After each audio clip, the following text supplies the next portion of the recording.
$1,000 headphones. Au moins un composant de Future Electronics dans ces appareils. C'est pour ça que nous allons aujourd'hui nous concentrer sur Future Electronics et Future Introductory Solution. Alors nous sommes l'équipe 4Element. Alors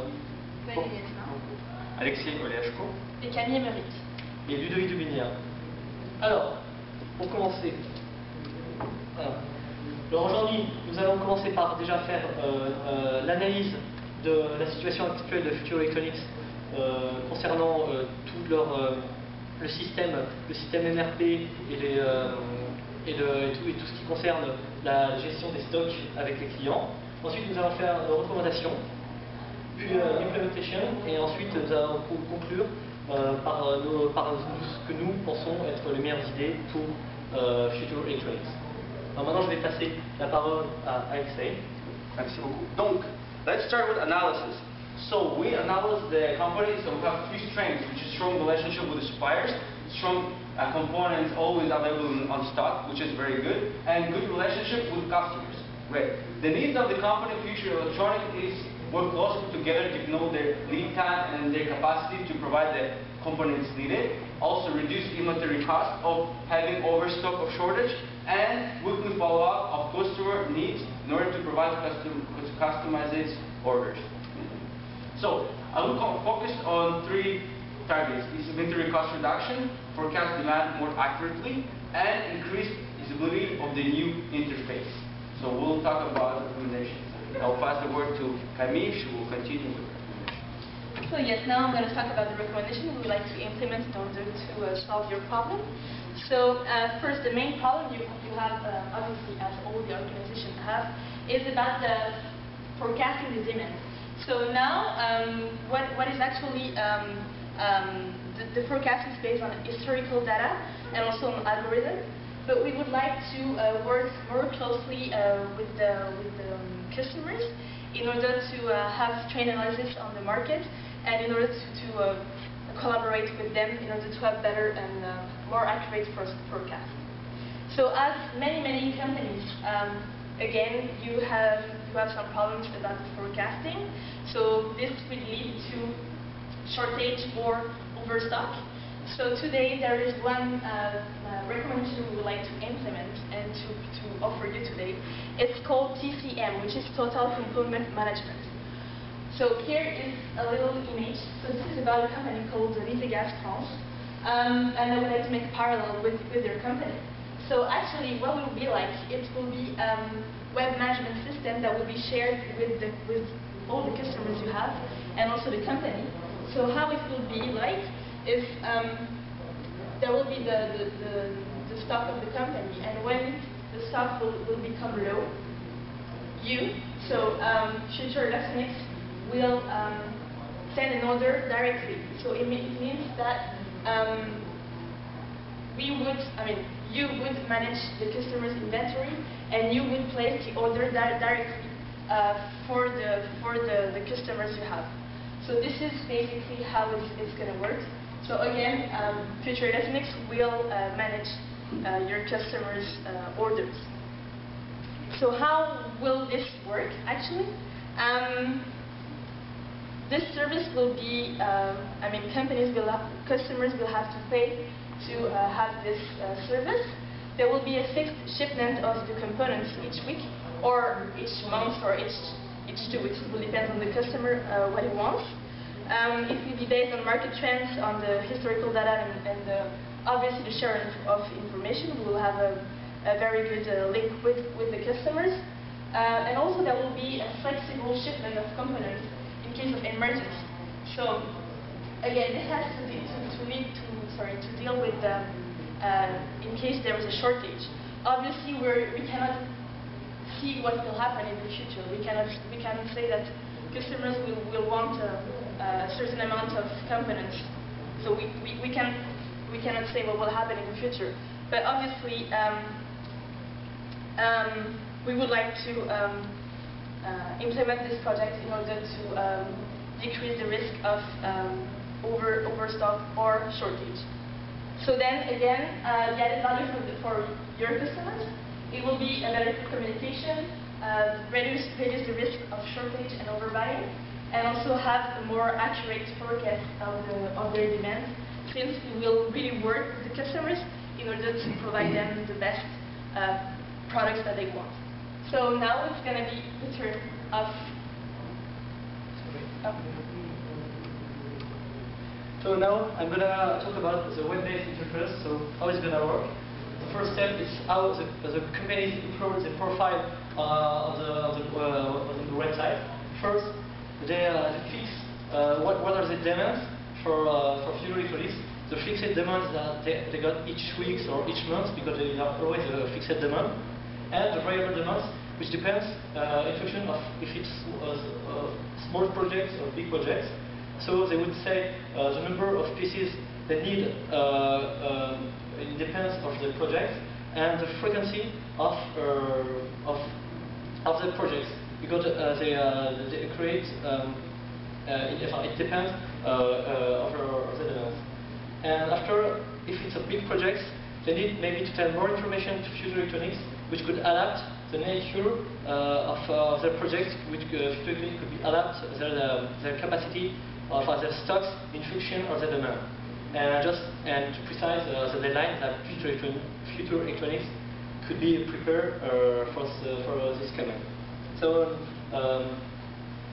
Nain is going to talk about the second step. Okay, so as Alex said, besides in the strength analysis, we need to do a follow-up of the customers every week.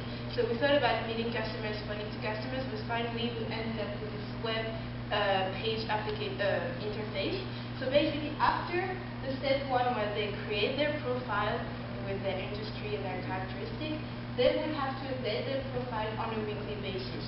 They will have to answer a questionnaire, and they will tell future electronics if they have any operation problem, if they have any shortage, what is their current level of stocks, and all this will be generated by a questionnaire. So this questionnaire will generate statistics. So these statistics correspond to the need you have to have forecasts. Not forecast based on the history, but forecast based on the actual situation. So the creation will take time. The creation of this questionnaire will take time, and you will have to make sure that the customers want to do this update every week. So you will have to have a small premium. As for the benefits of this, so as I said, the benefits: stock reduction, the demand forecast will be more accurate, there will be less waste, economies of scale because you will be able to measure forecasts, and you will fulfill clients' needs because they will have some project, and I will let Alex talk about that. Right, so let's continue with the implementations. So economies. So web-based inventory management system, what can do for you, for the company, is expect reduction of 2% per month of stock of inventory holding cost. That means 24% a year, which is also an average saving of 10% of the purchase price. Where we took these numbers is directly from, it's according to Eaton Semiconductor. We found a website telling us exactly that they use this web, and I'll pass the word to Lily. So now to conclude, we see that with the web management the web management, it could be a good make a lot of economies, which even if it's, the cost could be huge, maybe $100,000, the benefits from its cost would be huge compared for the whole. Thank you for your And the last slide is thank you for your attention. There you go.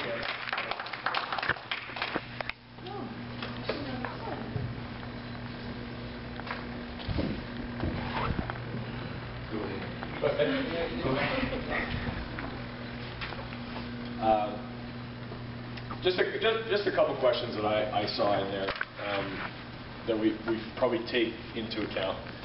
Customers regularly quote their products out often, so it's great that there's an economics type approach to your presentation about supply and demand, which I thought was great. You touched on important things like frequency of when they need it, frequency of updating the system. A weekly update is huge because I can tell you things go up and down in this industry on a regular basis.